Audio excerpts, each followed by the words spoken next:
Hello dear students, good morning to all of you. You are welcome. Ramlal शिक्षण संस्थान अलसी sir की online classes में आपका स्वागत है। हम एक्सरसाइज आपकी 6.2 डिस्कस कर रहे थे। तो 6.2 में क्वेश्चन नंबर 5 देखते हैं। इसमें लिखा है, in the given figure if A B is parallel to C D and angle A P Q is 50 degree, P R D equal 127 degree, then find the value of x and y. आपको information ये दी है कि ये दोनों lines parallel हैं। Angle APQ की value 50 degree है और एंगल PRD की वैल्यू 127 डिग्री है। तो आपको वैल्यू फाइंड आउट करनी है x और y की। तो सबसे पहले देखो, आपको यदि पैरेलल लाइन का कॉम्बिनेशन दे रखा है तो आपको ट्रांसवर्सल लाइन देखनी चाहिए, क्योंकि पैरेलल लाइन के साथ में यदि ट्रांसवर्सल मिल जाती है तो अल्टरनेट एंगल इक्वल होते हैं, कोरस्पॉन्डिंग एंगल्स का सम 120 डिग्री होता है, वर्टिकली अपोजिट एंगल्स इक्वल होते हैं। तो इस टाइप से आपको कई सारी प्रॉब्लम का सॉल्यूशन आसानी से मिल जाता है। तो आप देखिए, ये पैरेलल लाइंस हैं। तो पैरेलल लाइन यदि हैं तो ये ट्रांसवर्सल लाइन हुई और ये भी ट्रांसवर्सल लाइन हुई। ओके, ये भी ट्रांसवर्सल है और ये भी ट्रांसवर्सल है, क्योंकि दोनों की दोनों लाइंस कैसी हैं? पैरेलल हैं। तो हम इसके सॉल्यूशन में क्या लिखेंगे? देखो, since AB is parallel to CD, therefore PQ is transversal। हम लिख सकते हैं कि PQ लाइन ट्रांसवर्सल लाइन बन जाएगी। अब यदि ये ट्रांसवर्सल लाइन है तो अल्टरनेट एंगल इक्वल हो जाएंगे। ठीक है, तो आसानी से आपको x की वैल्यू मिल जाएगी। Angle APQ will be equal to angle PQR and that will be equal to 50 degree. ठीक है, APQ की वैल्यू कितनी दे रखी है? 50 डिग्री, और ये PQR के बराबर होगा, यानी 50 डिग्री x के बराबर आ जाएगा। तो x की वैल्यू आपको मिल जाएगी 50 डिग्री। आप इसका रीजन क्या लिखेंगे? Because they are alternate angles. ठीक है, x की वैल्यू मिल गई है आपको। अब देखें, 127 डिग्री का एडजेसेंट एंगल ये है, तो इसके साथ वाला ये एंगल आप आसानी से पता कर सकते हैं। तो आप लिख देंगे, now angle PRQ plus angle PRD will be equal to 180 degree. Angle PRQ यानी ये एंगल और PRD यानी 127 डिग्री, इन दोनों एंगल का सम 180 डिग्री होगा, because they are forming linear pair. ये दोनों मिलकर लीनियर पेयर बना रहे हैं। अब देखिएगा, PRQ ये आपको नहीं पता है, तो PRQ ऐसे का ऐसा सेम लिख दो। PRD की वैल्यू 127 डिग्री है, तो इक्वल में 180 डिग्री आ जाएगा।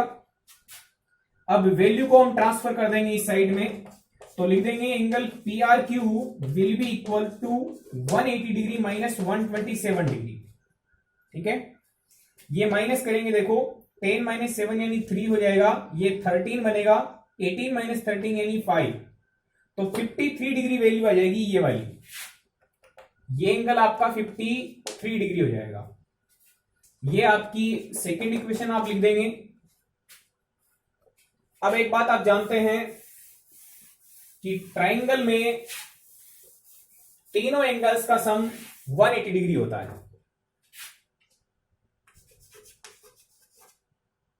Now in triangle PQR, triangle PQR में तीनों एंगल का सम कितना होगा? 180 डिग्री। तो आप लिख सकते हैं कि x plus y plus 53 degree angle equal to 180 degree. ये वैल्यू 53 है, ये x और ये y, इन तीनों एंगल का सम कितना बनेगा? 180। x की वैल्यू आप लिख चुके हैं 50 डिग्री है, y आपको नहीं मालूम है, प्लस में 53 इक्वल में 180 डिग्री। y प्लस में इन दोनों का सम करोगे 103 इक्वल 180। आप ट्रांसफर कर लेंगे तो 180 में से 103 माइनस हो जाएगा, यानी 77 डिग्री आएगी। तो y की वैल्यू 77 होगी और x की वैल्यू 50 डिग्री आएगी। ये आपके दो इसमें क्वेश्चन पूछे गए थे। क्वेश्चन नंबर 6 पे मूव करेंगे अब। काफी इंपॉर्टेंट क्वेश्चन है क्वेश्चन नंबर 6। राजस्थान बोर्ड में पिछली बार भी था। इसमें मैं आपको रफ क्वेश्चन दे देता हूं, डायग्राम प्रॉपर बना देता हूं, कि क्वेश्चन काफी लेंथी लिखा है। देखो इंफॉर्मेशन ये है आपकी इसमें, PQ and RS, these are two parallel mirrors. PQ and RS are two parallel mirrors. अब क्या होता है, एक इंसिडेंट रे यहां पे इंसिडेंट की जाती है और यहां से वो मिरर से रिफ्लेक्ट होकर के और इस पे इंसिडेंट होती है। इसके बाद में इस मिरर से वो रिफ्लेक्ट हो जाती है और इस रास्ते को फॉलो करती है। ये ए बी इंसिडेंट रे थी, बी इसका पॉइंट ऑफ इंसिडेंस था। इसके बाद में बी सी पाथ को फॉलो किया, सी पर स्ट्राइक किया, सी पर स्ट्राइक होने के बाद में ये इस रास्ते को फॉलो कर रही है, सी डी रास्ते को। ओके, तो आपको ये इसमें प्रूव करना है, incident ray A B will be parallel to C D. ये आपको प्रूव करना है, A B is parallel to C D. Given information क्या है इस क्वेश्चन में, PQ and RS are two parallel mirrors. ये दो पैरेलल मिरर्स हैं, ठीक है। इस पर एक इंसिडेंट रे हुई, फिर यहां से रिफ्लेक्ट हो गई, फिर आगे वाले मिरर को स्ट्राइक किया और वहां से फिर रिफ्लेक्ट हो गई। तो इस तरीके से इसके अंदर मूव करेगी। यदि ये आगे तक मिरर जाएंगे तो इसके अंदर ये इस तरीके से चलती जाएगी। ओके, अब इसके लिए आपको ये प्रूव करना है A B parallel to C D, मतलब ए बी और सी डी भी पैरेलल होंगी। तो ये हम प्रूव करेंगे। एक फिजिक्स का कॉन्सेप्ट है रिफ्लेक्शन वाला, आपने पहले से पढ़ रखा होगा, कि मिरर पर एक नॉर्मल हम देखते हैं, ठीक है। तो इसके लिए हम मान लेते हैं कि बीई नॉर्मल है PQ मिरर के और CF ये नॉर्मल है RS मिरर के लिए, ठीक है। अब देखो हर एक मिरर में रिफ्लेक्शन के रूल्स फॉलो होते हैं। ये आपका यदि नॉर्मल है, इसके साथ में कोई इंसिडेंट रे यहां पे इंसिडेंट हुई तो यहां से वो रिफ्लेक्ट होगी और ये रूल रहेगा कि इंसिडेंट एंगल जो होगा वो इस एंगल के इक्वल होगा। I और R आपने पढ़ा है, angle I will be equal to angle R। Incident angle और रिफ्लेक्टेड एंगल दोनों इक्वल होते हैं। तो जैसे ही हमने ये एंगल ये नॉर्मल ड्रॉ कर लिया तो इंसिडेंट एंगल और रिफ्लेक्टेड एंगल दोनों इक्वल होंगे। ऐसे देखो ये नॉर्मल है तो इस पर ये रे यहां से रिफ्लेक्ट होकर के आई है तो इस पे इंसिडेंट हुई, इसका मतलब इस पर इंसिडेंट एंगल और रिफ्लेक्टेड एंगल दोनों इक्वल होंगे, यानी ये दोनों एंगल इक्वल होंगे और ये दोनों भी इक्वल एंगल होंगे। ओके, तो अब देखिएगा हम कैसे इसको प्रूव कर लेते हैं। हमने पहले इसका एक कंस्ट्रक्शन किया है। क्या कंस्ट्रक्शन किया हमने, दो नॉर्मल्स डाले हैं, drew B E perpendicular to PQ, यानी PQ मिरर पर BE परपेंडिकुलर डाला है एंड CF हमने परपेंडिकुलर डाला किस पर, RS मिरर पर। CF परपेंडिकुलर किस पर है, RS मिरर पर है। ये आपका कंस्ट्रक्शन हो गया। अब इसके प्रूफ में हमें लेट करके चलेंगे। पहले लेट एंगल ABE, यानी ये जो इंसिडेंस एंगल है इसको हम लेट कर लेते हैं X, ठीक है। एंड जो यहां पर इंसिडेंस एंगल है इसको लेट कर लेते हैं Y। इस मिरर के लिए इंसिडेंस एंगल X और इस मिरर के लिए इंसिडेंस एंगल क्या हो जाएगा, Y। तो एंगल हमने लेट किया BCF Y, ठीक है। इसको X लेट कर लिया, इसको Y लेट कर लिया। अब आप रूल लगा देंगे रिफ्लेक्शन वाला। नाउ एंगल ABE बराबर X बराबर होगा एंगल EBC के। देखिएगा ABE x लिया है तो ये भी x होगा, यानी EBC, ठीक है। एंड आप क्या लिख सकते हैं, angle BCF will be equal to y and that will also be equal to FCD। FCD means ये एंगल, क्योंकि यहां पर भी रिफ्लेक्शन का रूल फॉलो होगा, incident angle equal to reflected angle. तो इसमें कौन सा रूल लग रहा है, इसमें रूल लग रहा है angle of incidence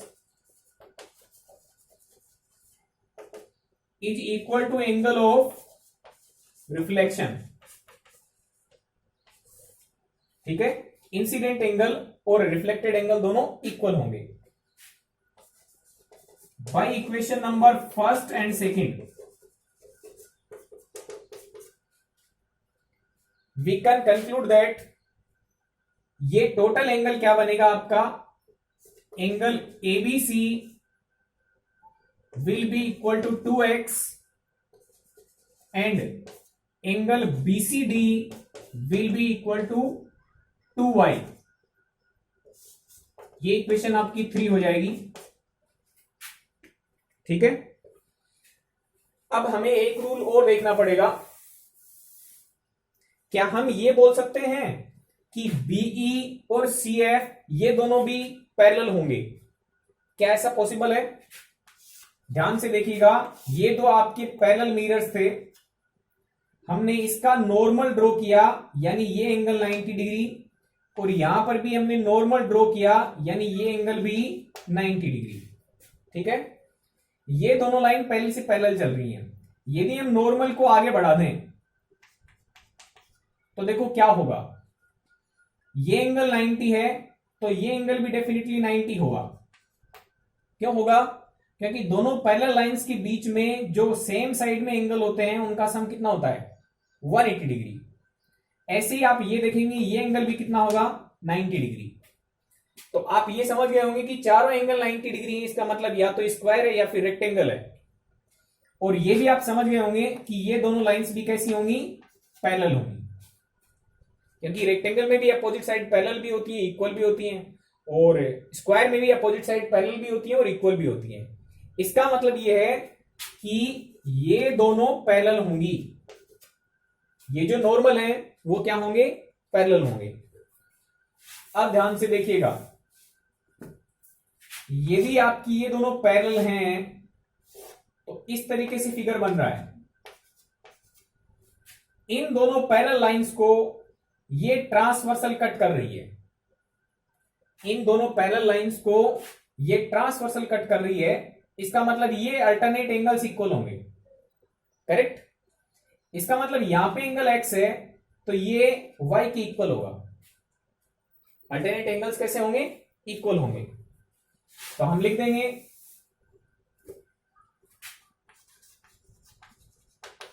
again BE will be parallel to CF because PQ is parallel to RS and BE is perpendicular to PQ and CF is perpendicular to RS। ये दोनों पैरेलल, ये दोनों परपेंडिकुलर डाले गए तो इसका मतलब ये दोनों कैसे होंगे, ये पैरेलल होंगे। And BC is transversal, BC line कैसी रहेगी, ट्रांसवर्सल रहेगी। अब हम ये कंक्लूजन निकाल सकते हैं कि angle X will be equal to angle Y, यानी X की वैल्यू Y की इक्वल होगी because they are alternate angles. Alternate angles equal हो गए, यानी इसका मैं डबल कर दूं, 2x कर दूं तो 2x will be equal to 2y हो जाएगा। भाई x इक्वल y है तो इसका मतलब डबल करने से भी वैल्यू इक्वल आएंगी। 2x बराबर 2y हो गया तो आप यहां से क्या देखेंगे कि एंगल ABC की वैल्यू इक्वल होगी एंगल BCD के। अब ध्यान से देखिएगा, ABC एंगल इक्वल हो गया BCD के, यानी ये टोटल एंगल इस टोटल एंगल की इक्वल आ गया। तो देखें कैसी शेप बन रही है, आप यहां से रीजन लिख सकते हैं bye equation number 3। Third equation से हम ये कंक्लूजन निकाल सकते हैं कि एबीसी और बीसीडी दोनों इक्वल होंगे। अब आप ऐसा फिगर देख रहे होंगे, यहां पे नॉर्मल है, ये भी नॉर्मल है, ए बी सी और डी। तो आप देख रहे हैं कि एबीसी एंगल इक्वल है बीसीडी के। इसका मतलब ये लाइंस कैसी हैं? डेफिनेटली एबीसी एंगल बीसीडी के इक्वल है। इसका मतलब ये दोनों लाइंस कैसी जा रही हैं? ये डेफिनेटली पैरेलल होंगी। तो आप लिख सकते हैं ये दोनों एंगल इक्वल हैं, but they are alternate angles. और यदि अल्टरनेट एंगल्स इक्वल हैं तो इसका मतलब लाइंस पक्का पैरेलल है। तो आप कंक्लूजन निकाल सकते हैं line A B is parallel to line C D, hence proved. Okay students, तो आपको इस तरीके से क्वेश्चन करना है। Thank you very much.